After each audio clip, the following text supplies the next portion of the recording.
Hare Krishna, Krishna Krishna, Hare Hare, Hare Rama, Rama Rama, Hare Hare.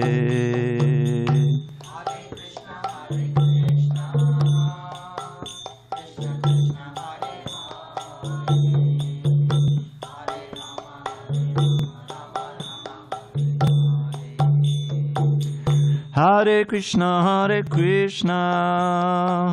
Krishna Krishna, Hare Hare, Hare Rama, Rama Rama, Hare Hare.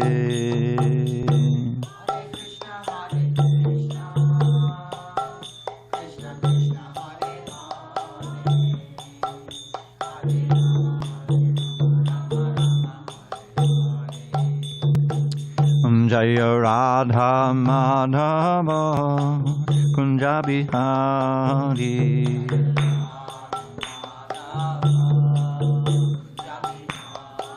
Jaya Radha Madhava Kunja Bihari.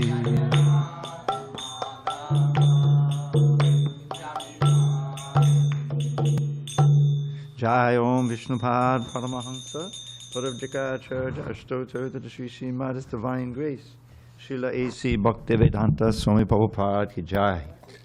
ISKCON BBT Founder Acharya Srila Prabhupada Ki Jai. Jai Om Vishnupad Paramahansa Paravjikacharya Ashtotar to the Sri Srimad Divine Grace Srila Bhakti Siddhanta Saraswati Thakur Ki Jai. Ananda Koti Vaishnavini Ki Jai. Namacharya Srila Haridas Thakur Ki Jai. Srimad Bhagavad Gita Ki Jai. Samaveda Bhaktivinoda Ki Jai. All glories to the assembled devotees. All glories to the assembled devotees. All glories to the assembled devotees. All glories to Sri Guru and Gauranga. Okay. All right, it's getting a little warmer in here. Om Namo Bhagavate Vasudevaya. Om Namo Bhagavate Vasudevaya.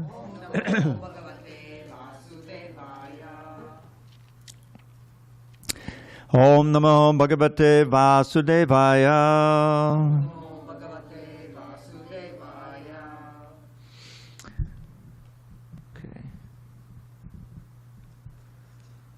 On this 22nd day of January 2025 in San Diego, we're reading from Srimad Bhagavad Gita as it is, translation and commentary by His Divine Grace A.C. Bhaktivedanta Swami Prabhupada. And we are in chapter 18, conclusion, the perfection of renunciation. Text 34 at the top of page 682.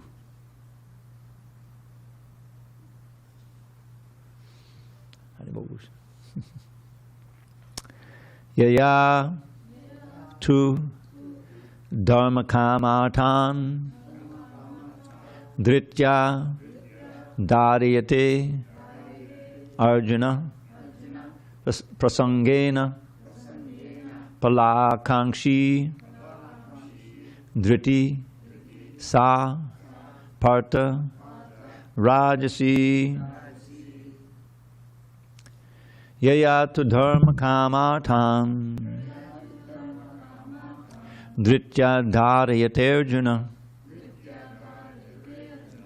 prasangena palakankshi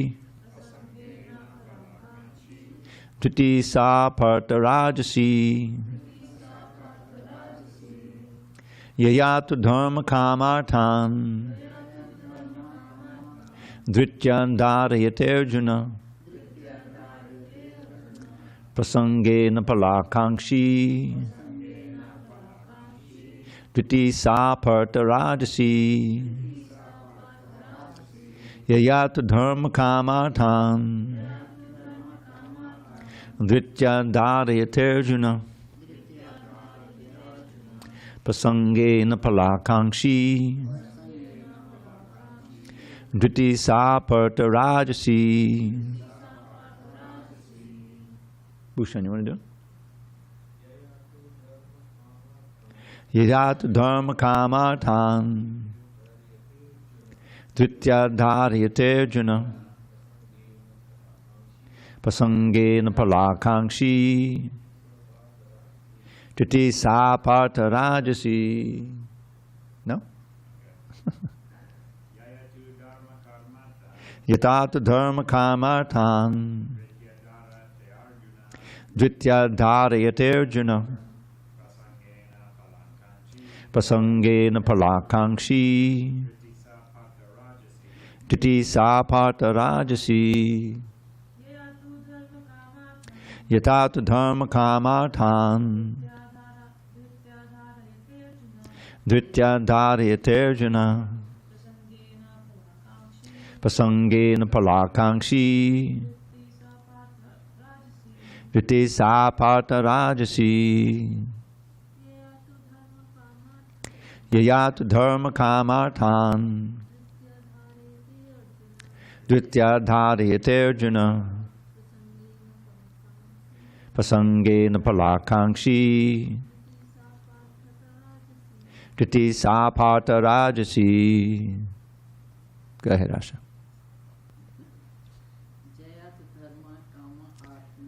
Yatata dharma kamarthan Dvitya dharayate Arjuna pasangena palakangshi Triti sapartha rajasi. Yaya, by which to but dharma, religiosity, kama, sense gratification, arthan, and economic development, dritya, by determination, dharayate, one sustains, Arjuna, O Arjuna, pasangena, because of attachment, pala akankshi, desiring fruit of results, dritihi, determination, sa, that, partha, O son of Pita, rajasi, in the mode of passion. Translation.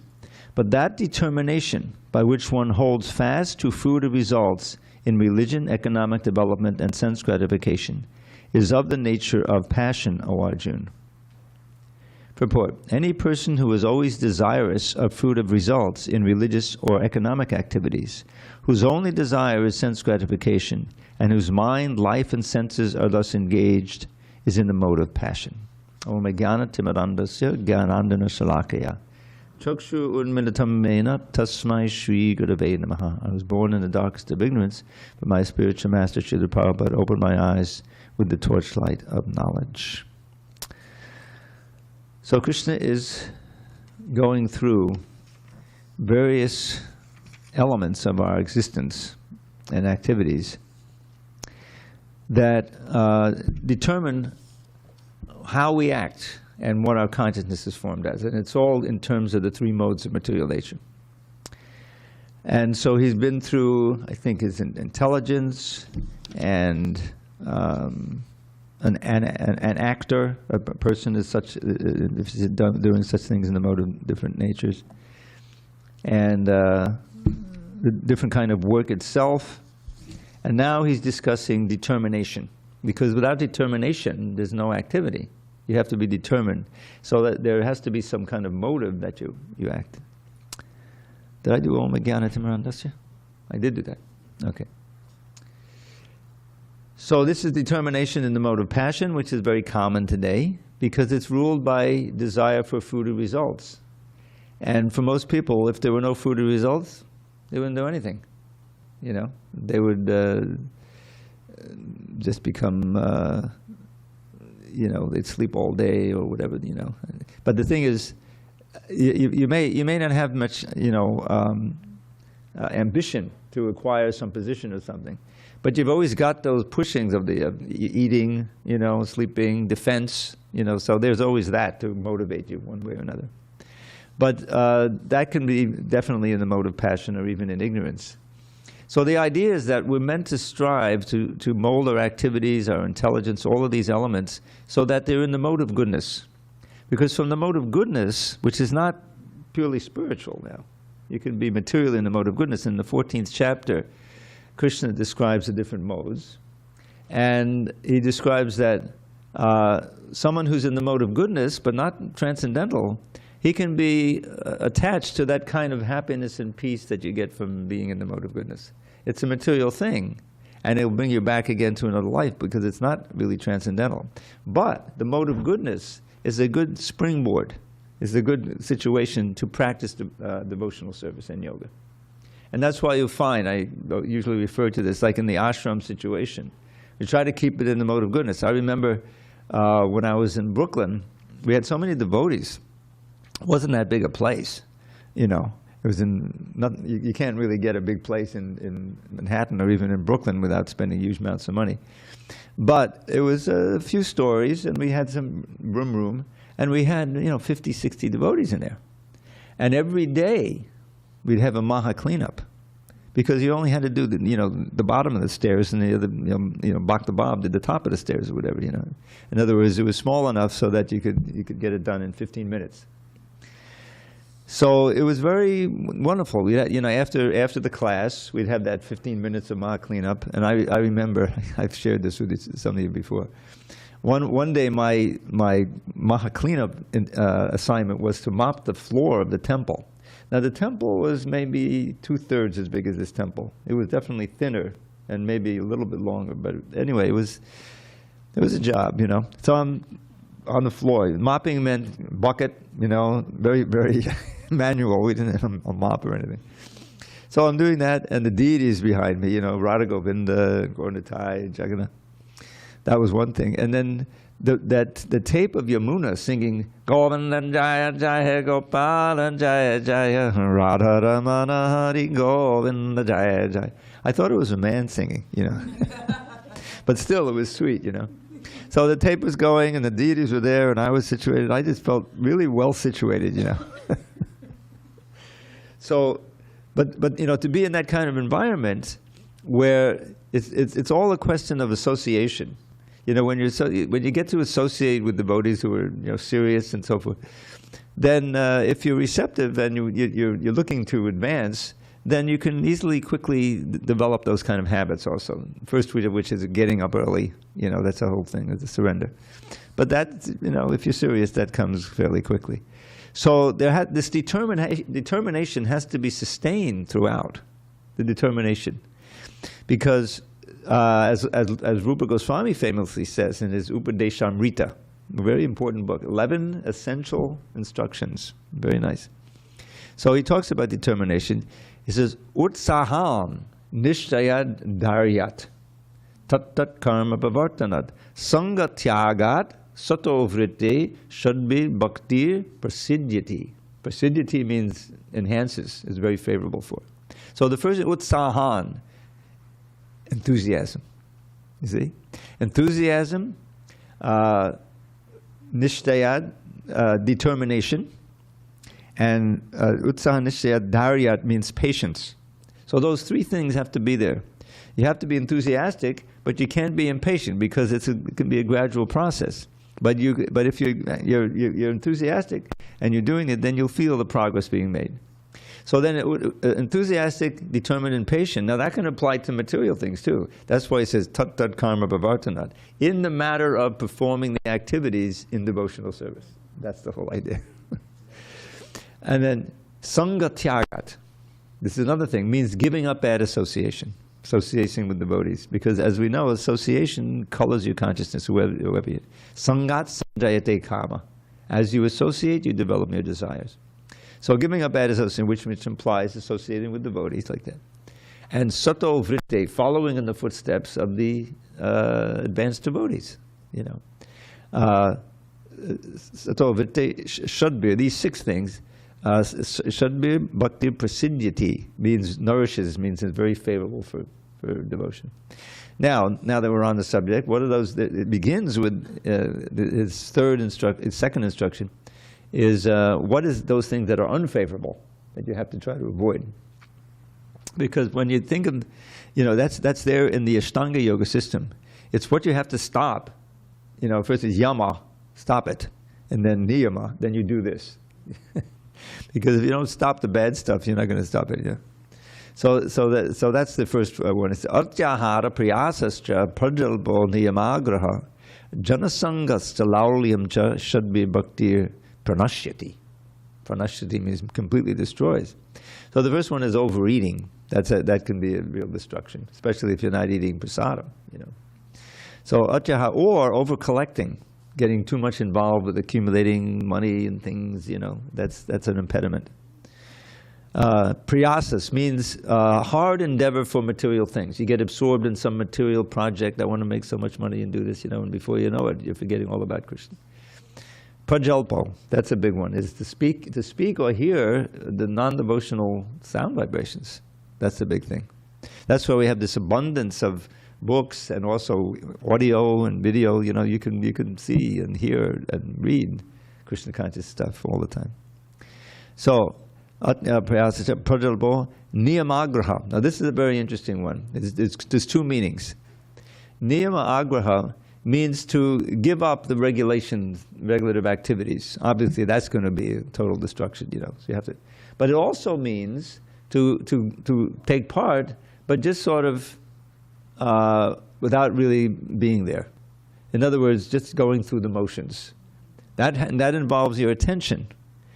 You know, you're in the kirtan, okay, but what are you really thinking about? You know, say, well, did I dress okay? You know, is it okay? Or whatever. Or when is the prasadam already? You know, I mean. Like, anyway, so that famous phrase, is it still current? I think, you know, be here now. Is that famous, right? It's a very good instruction. To be here now with whatever you're doing, to have your full attention. Because it's the attention that really, you know, moves you along quickly. It's all your attention. And ultimately, the fruit is to have your complete absorption in Krishna, even in an environment that's not Krishna conscious. In other words, you're so filled with enthusiasm for Krishna consciousness that you don't want to forget Krishna at any moment. And you'll find so many prayers that's what they're praying for. Praying for, please. Like there's this one beautiful song, Jalatala, she pointed out to me that they have these new little jeweled bees that they put on the feet of the deities. Have you seen them? I didn't see them all either. She sent me a close-up. Very nice, you know, little ornament, but they're bees, you know. So there's a song by Rupa Goswami, and this is actually a prayer. So, and Prabhupada gives the translation for this song in a purport in the second canto. There's no Sanskrit there, but then I discovered it when I got Kushakrata's translations. So here's the refrain line. They all have a refrain, you know that they. Krishna bhavandam vande manmanasam kadama payinid patapankachamakadandehe. Isn't that far out? You can do it. You can do it in Sanskrit. You can't do it in any other language. Oh Krishna, dearest Lord, I bow to you and then entreat. Please place the bee in my restless mind in the honey of your lotus feet. So you're asking Krishna to help. So then is the next line. Let's see if I can remember all the verses. Yadapi samadhishu vidadapi pashyati nandamanaka gamiricham inamichami nasham yatavachita tadapi kripabuddhavicham. Though even Brahma, deep in trance, cannot achieve his goal, a glimpse of your effulgent toenails soothing to the soul. Because, O Lord, I've heard of your compassion's endless waves, that very vision is the only boon my poor heart craves. Krishna bhavandam vande, O Krishna, dearest Lord, I bow to you and then entreat. Please place to be in my restless mind in the honey of your lotus feet. Then he goes on.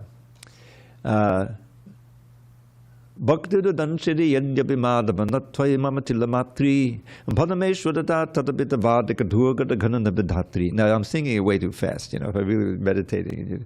Bhaktiru danshiri, but we won't do it. O Madhava, despite great effort, I have not attained a drop of pure devotion. This has brought me endless pain. Yet though it seems impossible to ever fill this need, your monumental power gives me hope I shall succeed. O Krishna, dearest Lord, I bow to you and then entreat. Please place the bee in my restless mind in the honey of your lotus feet. Now the last verse I'm not so sure about. I am a malolita yada sanatana kaladad buddhadasa bharam nivasacha nitya mahamati nandini vindan manurimasaram. Now one note, this is something that not many devotees know. Rupa Goswami actually regarded his elder brother Sanatan as his kind of a guru. You see? You see senior like that. So this series of songs, I forget how many there are, 20 or 30, it's part of the Stavamala. And they're just like this, 3 or 4 verses like that. And in the last line, or at least the last verse, he always has the word Sanatan. Either it may mean Sanatan Kumara, or it can mean eternally, but it also indicates his brother, Sanatan. So that is there. So he says, today, eternal Lord, please fix my mind upon your feet, so I may relish luscious honey, something and sweet, I forget. But that is the final prayer, that this is all I want, So these kind of prayers, the whole chanting of Hare Krishna is meant to be done prayerfully. Prabhupada said, what does it mean? It means, oh Radha, oh Krishna, please engage me in your service. You can think like that when you're praying. You're calling to them. We know he can hear you. He's in your heart. And we're praying that please destroy the obstacles to my path and all of my reluctance and everything, and just make me enthusiastic for service to your lotus feet, and please help me continue. That's the devotees' prayers, and there's so many beautiful prayers like that I could share you. The great acharyas who are already at that level, they're teaching us how to pray. They're like Lord Chaitanya. Ainanda tanuja kinkadam patitam mam vishame babam budho kripaya tapapada pankaja stita dhuli stadrushang vichindaya. Your servant for eternity, I lost my true identity and fell into this horrid sea of birth and death, O Lord. O Nanda's son, please hear my plea. By your sweet grace, consider me a speck of dust upon your lotus feet forevermore. Now, if you can't learn the Sanskrit, you can learn the English. So I don't know. I don't want to assign it to you, but wouldn't that be fantastic? That we said, okay, let's all sing. Krishna Bhavandam Vande Manmanasam. That would be interesting. All right, so determination. We have to be determination, and that comes from associating with those who are determined and nourishing our faith by learning the philosophy. That Prabhupada said, I heard this lecture in giving Gita class, the Bhagavad Gita is meant to increase our faith in Krishna. He's explaining himself and he's enthusing us in devotional service.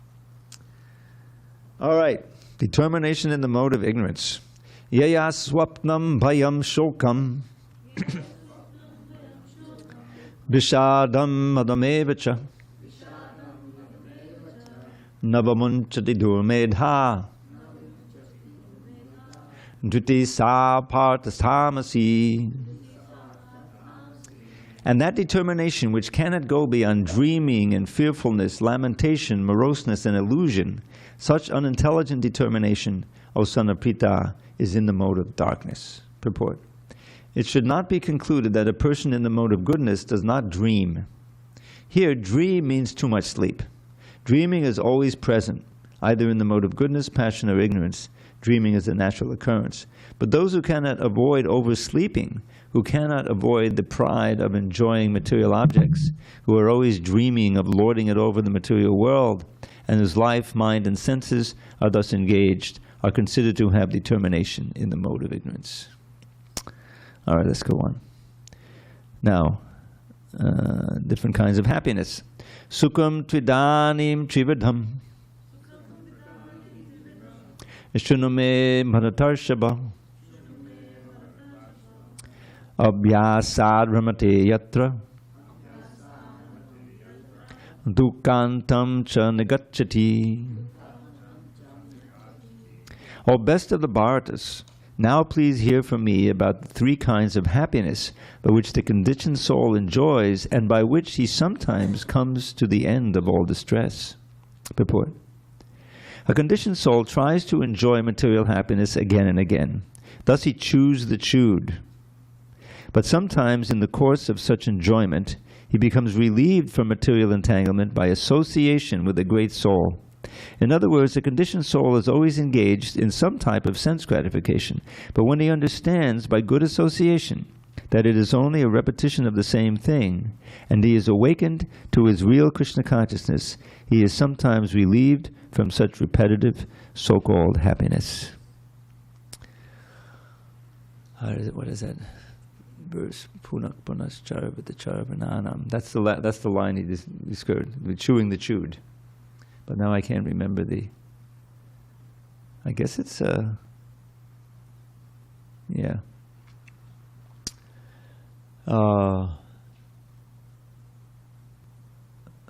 Yan maitunadi guhimedu sukam mitucham kandu yanena kadayori. No, that's different. That's Prahlad Maharaj. Pungsastya mituni bhava metang tayo mito ridiha grantamahu. Ridiha grantamahu.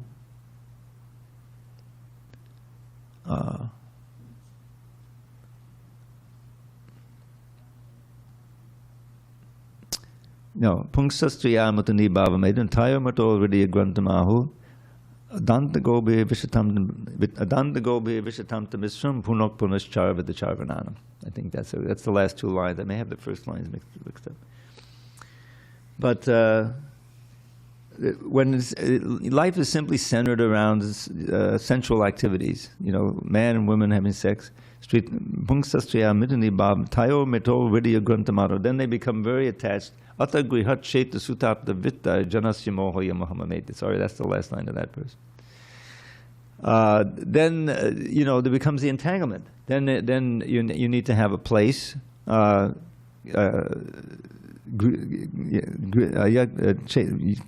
Cheta Sutta Aptavita. So the results of this, even in regular family life, is children, a Chetra, a place where you need to make money. Usually a piece of land or something.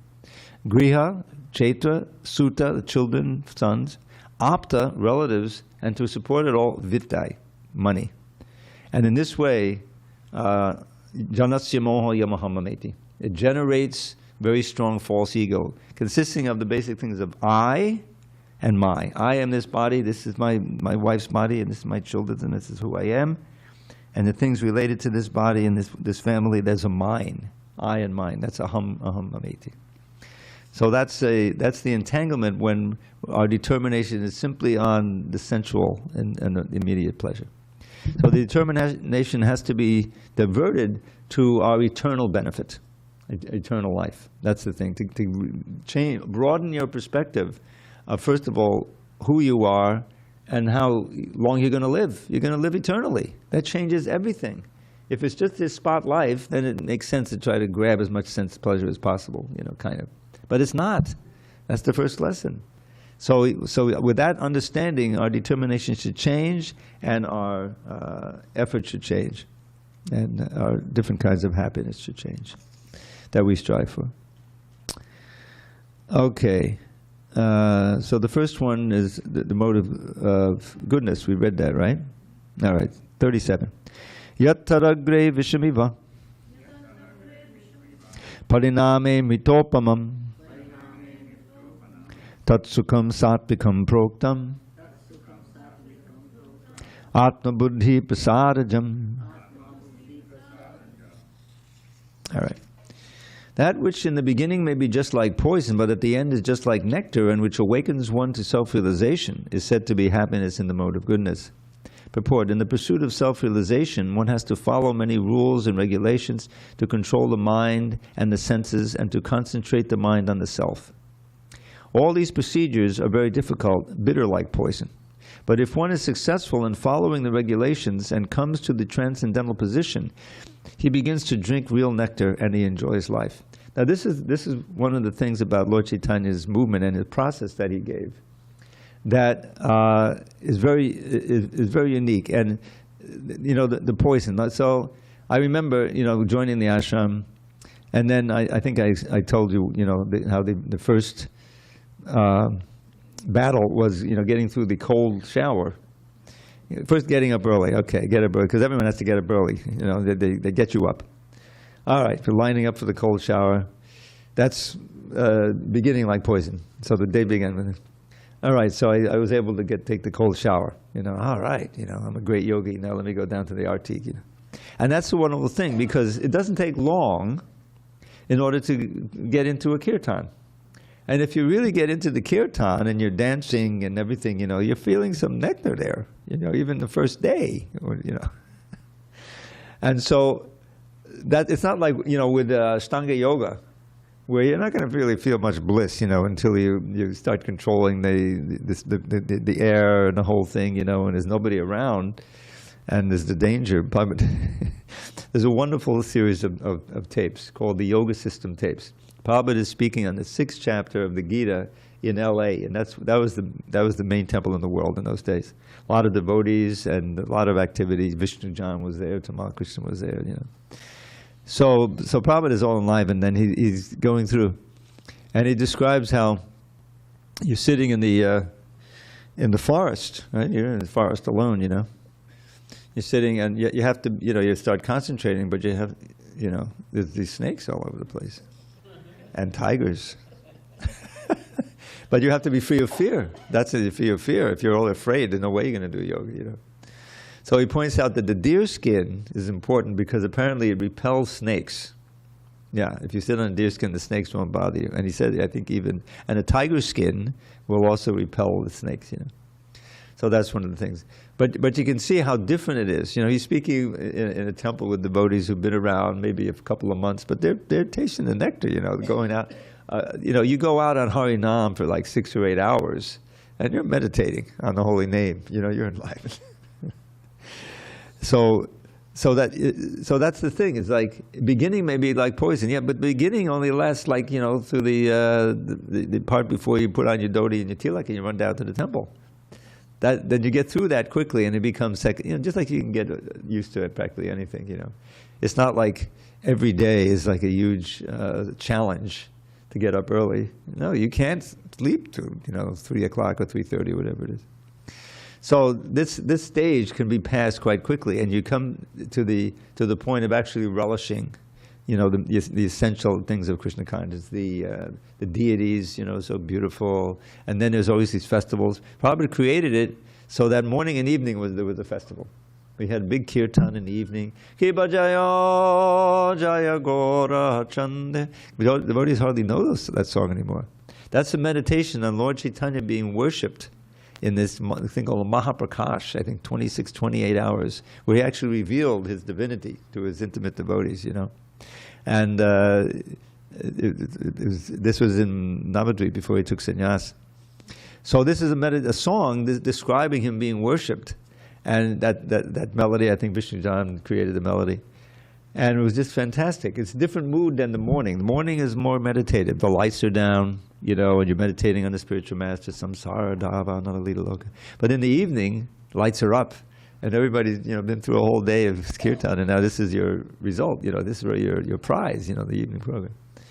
So the point is that in the end, it's just like nectar, but the beginning poison part is pretty small with Lord Chaitanya's method, and you get through that quickly, and it's before long you become attached to the kirtan.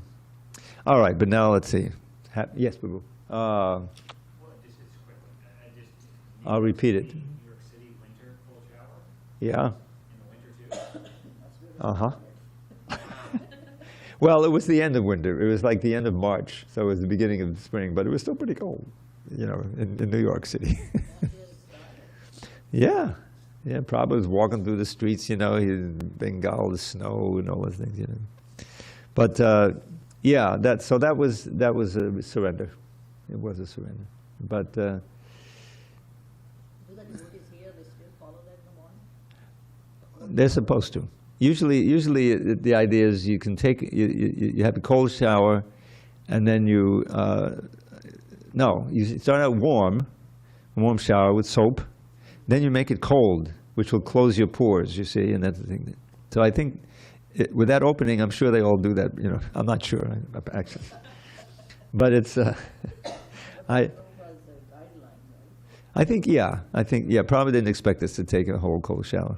But I thought I'd make more advancement if I did that. Right? All right, text 38. Vishayendriya sangyogad yat tadagre mitopamam padiname vishamiva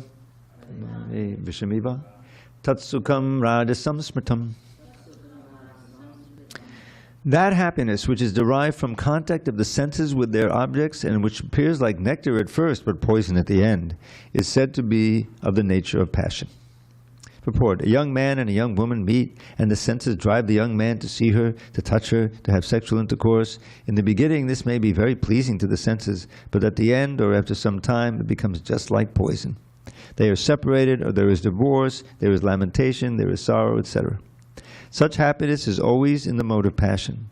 Happiness derived from a combination of the senses and the sense objects is always a cause of distress and should be avoided by all means. Now, there's no way that I can read that sentence and not give you my favorite verse, which you may hear at every class.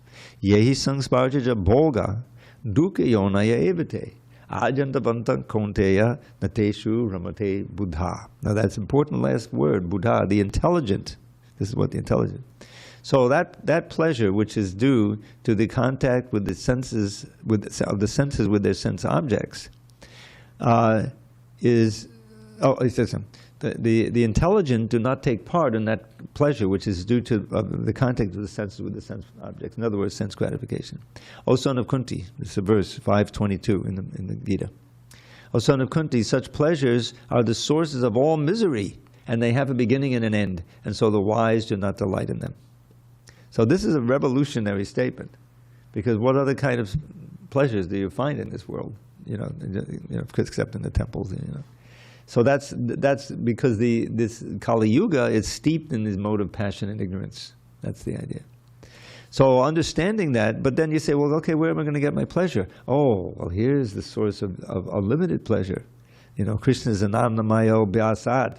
He is full of ananda, he's full of bliss, and we're part and parcel of Krishna. So if you follow this principle and chant Hare Krishna, and then you can begin to taste that. And the wonderful thing is, Prabhupada showed it by he himself was always blissful and enlivened. Even when there were difficulties from the society, from his own body, whatever. So that when you have an example like that, and you also have examples of devotees who've been around a little longer than you, and they're also very steady and enlivened, then that builds your faith that, I can do it too. Because faith is not only in the faith in the philosophy, faith in Krishna, that he's actually out there, but also faith that you can do it. This is one of Maya's tricks. Yeah, it's very nice, but there's no way I can do it. I couldn't get up in the morning and everything. I was having fights with and so you kind of throw in the towel, kind of thing, But then you usually see the devotees again eventually, because they remember. But our time is limited, you can't waste time. Otherwise you should get another birth. So happiness in the mode of passion, and then that's happiness in the mode of ignorance. Yadagre chana bandecha sukamo hanamatmanaha nidralasya prabharotham tattama samudaritam. And that happiness which is blind to self-realization, which is delusion from beginning to end, and which arises from sleep, laziness, and illusion, is said to be in the nature of ignorance. Purport: one who takes pleasure in laziness and in sleep is certainly in the mode of darkness, ignorance. And one who has no idea how to act and how not to act is also in the mode of ignorance. For the person in the mode of ignorance, everything is illusion.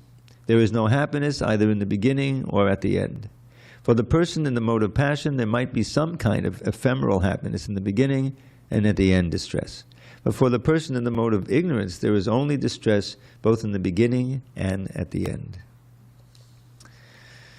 So that's something to be carefully avoided, because if you get into the mode of ignorance, it's hard to get out of it.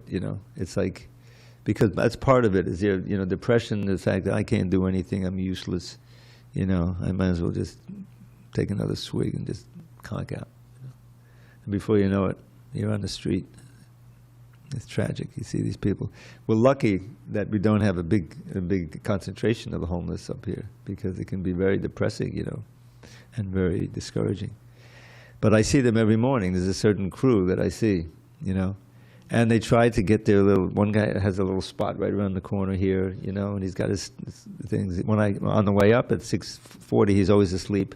And when I come back, he's up, and he gives me things. He wants to give me things. He says Hare Krishna. So usually when he gives me, some food stuff, I can't eat it, so I go around the corner and I throw it away. But he gave me some nice applesauce. I looked at the ingredients; it was just apples, So I offered it at home, and I had it recently. Yeah, and he says Hare Krishna, so there's something. But it's so painful to watch that to not have a shelter, a home, especially so cold like this. It's Hare Krishna. All right, text 40. Now he's kind of winding up. Natadasti prativyam va divideve shubha punaha sattvam prakati jar muktam yade bi syat vibhi gunai. There is no being existing, either here or among the demigods in the higher planetary systems, which is freed from these three modes born of material nature. Purport. The Lord here summarizes the total influence of the three modes of material nature all over the universe. Now, I must say, at this point, I'm seeing these, one-line purports or no purports. I just visualize, I got to get this book out. I got to finish this book. But when he gets to the end, with Sarvadharma Padaja, then he has a very substantial point. All right. Text 41. Brahmana Chataya Visham Shudranam Chaparantapa Karmani Prabhibhaktani Swabhava Prabhavaya Gunai.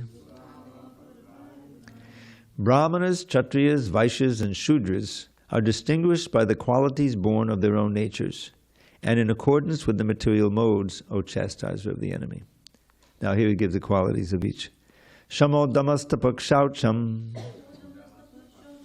Shantirarjavam evacha Jnanam Vijnanam Astikyam Brahmakarma Swabhavajam. Peacefulness, self-control, austerity, purity, tolerance, honesty, knowledge, wisdom, and religiousness. These are the natural qualities by which the Brahmins work.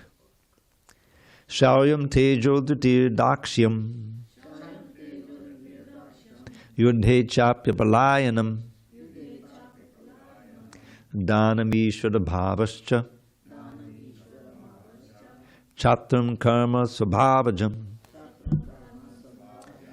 Heroism, power, determination, resourcefulness, courage in battle, generosity, and leadership are the natural qualities of work for the Kshatriyas.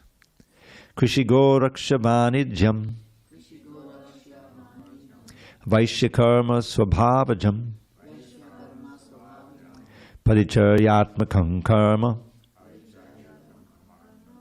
Shudrasyapi swabhavajam.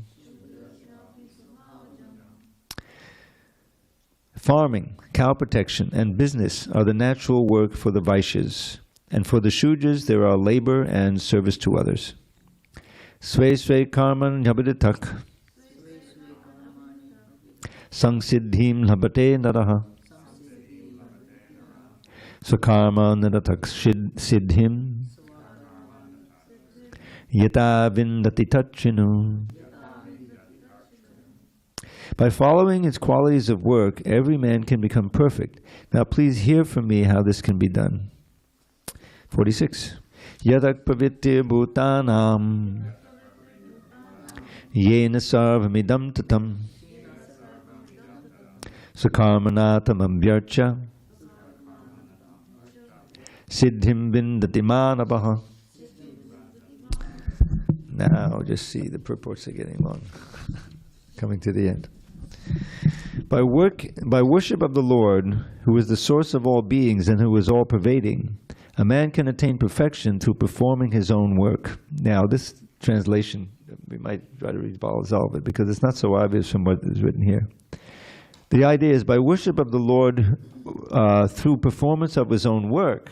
You see, that's the whole point. By working, you can perform worship and make advancement.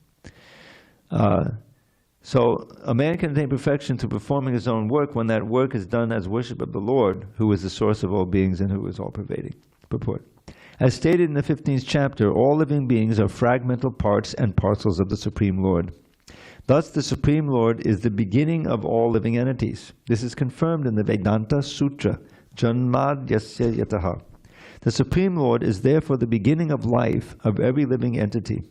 And, as stated in the 7th chapter of the Bhagavad Gita, the Supreme Lord, by his two energies, his external energy and internal energy, is all-pervading. Therefore, one should worship the Supreme Lord with his energies. Generally, the Vaishnava devotees worship the Supreme Lord with his internal energy. His external energy is a perverted reflection of the internal energy. The external energy is a background, but the Supreme Lord, by the expansion of his plenary portion as Paramatma, is situated everywhere. He is the supersoul of all demigods, all human beings, all animals, everywhere. One should therefore know that as part and parcel of the Supreme Lord, one has his duty to render service unto the Supreme. Everyone should be engaged in devotional service to the Lord in full Krishna consciousness. That is recommended in this verse. Everyone should think that he is engaged in a particular type of occupation by Rishikesha, the master of the senses. And by the result of the work in which one is engaged, the Supreme Personality of Godhead, Sri Krishna, should be worshipped. If one thinks always in this way, in full Krishna consciousness, then, by the grace of the Lord, he becomes fully aware of everything. That is the perfection of life. The Lord says in the Bhagavad Gita 12:7, Tesham aham samudharta. The Supreme Lord himself takes charge of delivering such a devotee. That is the highest perfection of life. In whatever occupation one may be engaged, if he serves the Supreme Lord, he will achieve the highest perfection. So this verses are important for those who are not going to live in the ashram and do the full-time thing like that. But that with their occupation, as far as possible, take the fruits and make donation, support the temple, support the preaching, and in this way, you'll be living that understanding that Krishna is the master of everything. He's the master of our senses, and he's really Bhoktaram Yagitapasam. He's the enjoyer of all sacrifices and everything like that. And most importantly, in that verse at the end of the 5th chapter, Suridam Sarvabhutanam Gyatvam Shantam Rishyati. To really attain peace, you have to understand he's always with us, and he's our best friend. And how is he our best friend? He's always trying to give us good instruction. We can't hear him as the super soul, but he comes outside as the spiritual master and as the Shastra to give us that same instruction. So if we actually accept that instruction, then we can escape from the trap. Maya's, her job is, it's a big con job. You know what a con job is? Trying to convince you of something that isn't true in order to make you do something and take away your energies. So her job is to try to continue to convince us that we can be happy in this material world and so forth. But Krishna, he doesn't want us to do that. He's engaging her as his agent, because we can't really go back to Godhead unless we give up this illusion that we can be happy in this material world separate from Krishna, and that these are my senses and I'm going to enjoy them as anything like that. And you can a little bit, but that as soon as you enjoy them, that plants a desire to do it again and again and again, and you die with that desire, and it takes you to another body. So we want to replace those material desires with spiritual desires. And that's why, if you have a nice kirtan, you say, let me do that again. Let me enjoy it. So that's, and even a little bit of attraction like that will protect you from the most fearful type of danger, which is, losing the human form of life, going down, down, down, So it's wonderful, even just a little advancement. You get a human form of life. But why prolong the agony? I don't want a human form of life. I want my Swarup Siddhi, right? So we should be fascinated by that. We should be determined to attain it, and we should strive for it as far as possible. And then Krishna will help us. He's helping us already. Okay. Shreyan Swadharmo Viguna Padadharmat Svanushtitat Svabhavaniyatam Karma Kuvanapnoti Kilbisham. It is better to engage in one's own occupation, even though one may perform it imperfectly, than to accept another's occupation and perform it perfectly. Duties prescribed according to one's nature are never affected by sinful reactions. Purport: one's occupational duty is prescribed in the Bhagavad Gita. As already discussed in previous verses, the duties of a Brahman, Kshatriya, Vaishya, and Shudra are prescribed according to the particular modes of nature. One should not imitate another's duty. A man who is by nature attracted to the kind of work done by Shudras should not artificially claim to be a Brahmana, although he may have been born into a Brahmin family. In this way, one should work according to his own nature. No work is abominable if performed in the service of the Supreme Lord. The occupational duty of a Brahmin is certainly in the mode of goodness, but if a person is not by nature in the mode of goodness, he should not imitate the occupational duty of a Brahmin. For a Kshatriya or administrator, there are so many abominable things. A Kshatriya has to be violent to kill his enemies, and sometimes a Kshatriya has to tell lies for the sake of diplomacy. Such violence and duplicity accompany political affairs, but a Kshatriya is not supposed to give up his occupational duty and try to perform the duties of a Brahmin. One should act to satisfy the Supreme Lord. For example, Arjuna was a Kshatriya. He was hesitating to fight the other party. But if such fighting is performed for the sake of Krishna, the Supreme Personality of Godhead, there need be no fear of degradation. In the business field also, sometimes a merchant has to tell so many lies to make a profit. If he does not do so, there can be no profit. Sometimes a merchant says, "Oh, my dear customer, for you I am making no profit." But one should know that without profit, the merchant cannot exist. Therefore, it should be taken as a simple lie if a merchant says that he is not making a profit.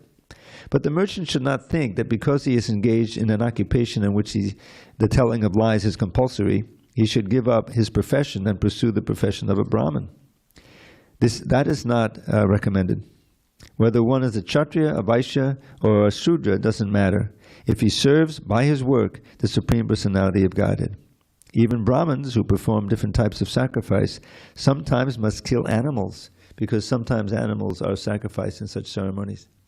Similarly, if a Kshatriya engaged in his own occupation kills an enemy, there is no sin incurred. In the 3rd chapter, these matters have been clearly and elaborately explained. Every man should work for the purpose of yajna, or for Vishnu, the Supreme Personality of Godhead. Anything done for personal sense gratification is a cause of bondage. The conclusion is that everything should be engaged according to the particular mode of nature he has acquired, and he should decide to work only to serve the supreme cause of the Supreme Lord. So Prabhupada is coming to where he's just giving pure Krishna conscious instruction now. You know, this last sentence here is reminiscent of the verse Anyabhilashata shunyam jnana karma janavatam anukulena Krishna nushilanam bhaktiruttama. That the definition of pure bhakti. Anya abhilashita shunyam, without any other desire. And what are the examples of desire? Jnana karma janavatam. So abhitam means covered. So your bhakti is covered or diluted by some material desire. You know, you should try to avoid that, because he's defining pure bhakti. And what are the different kinds of desire? Karma, jnana, karma, jnana, etc. Jnana is a desire for knowledge leading to liberation. So the desire just for liberation is not a pure desire. You know, that's still personal desire. And then karmic desires, those are just ordinary run-of-the-mill, material desires. So one may be performing bhakti, but it's tinged with the mode of passion or even ignorance. This is Kapila Dev. You read the Kapila Dev instructions at the end of the 3rd canto, you'll see. So there's all of this, bhakti that's not pure bhakti. It's better than no bhakti at all, but it's not pure, and it's not going to take you back to Godhead. So that refinement of your devotion and your motivation is really what counts to try to achieve the goal of this process. Otherwise, these activities that we perform will continue with our bondage. We want to try to avoid that. Okay, you want to ask a question? Go ahead, and then but don't point your feet. Don't point your feet. Yeah, that's it's okay.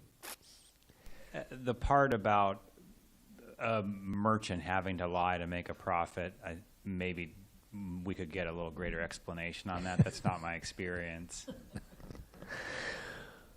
Well, that's my experience.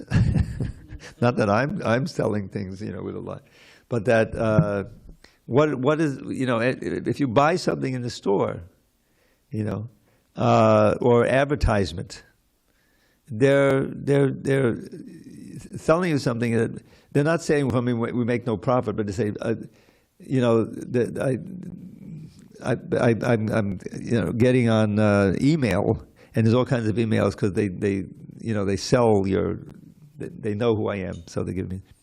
So there's this sound wave. You listen to it, and your brain gets sharper, So it's just a little wave, just a little recording. I didn't buy it, but the thing is, they're trying to tell you something and put this desire in your heart, but there's a big gap. Oftentimes it's a complete sham. It's a complete sham or a scam. So it's easy to fall into that. Especially when it's one thing if you're the person you're trying to sell something to is your neighbor and you're living nearby them and it's like a small village, then you're going to try to maintain a good relationship with it generally, But in today's age, you're buying so many things and they're not seeing you as a person who they should deal with honestly. That can easily evaporate in the modern age when the mode of passion and ignorance is there. Whatever you can squeeze out, because I was cheated, before, so therefore I'm going to cheat someone else, this kind of mentality.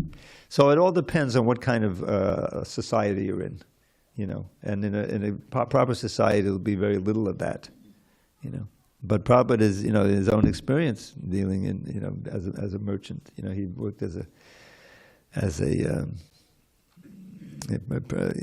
manufacturer of medicines and things like that. So, he was in the middle of the Kali Yuga merchant thing, which can be easily contaminated with cheating and stuff like that. Go ahead, quick, because it's getting late. So a corollary to that is, as I understood the purport, it just sounded as though that sort of speech that may not be entirely truthful is acceptable under this interpretation. Yeah. Well, yeah. I mean, he's talking about things in the modes of nature, and that you made a certain amount of money. Now, the more if you can use it as far as possible to serve Krishna, then the whole thing is purified. And eventually you get to the point where you're going to be more purified and you won't feel a need to do that. So that's the way I understand it. All right, we're almost out of time, so I'll just give you one of my little sayings. So Lord Chaitanya, he gave Nityananda and Haridas an assignment to preach, and he told them these three things. This is what you tell all the members of the villagers in Navadvip. Bolo Krishna, Bodo Krishna, Koro Krishna Shika. Just chant Shri Krishna's name and worship him with all your heart. Follow his instructions and to others them impart. If we can just do that with our lives, we'll be perfect. All glories to Srila Prabhupada. Hari Hari Bol.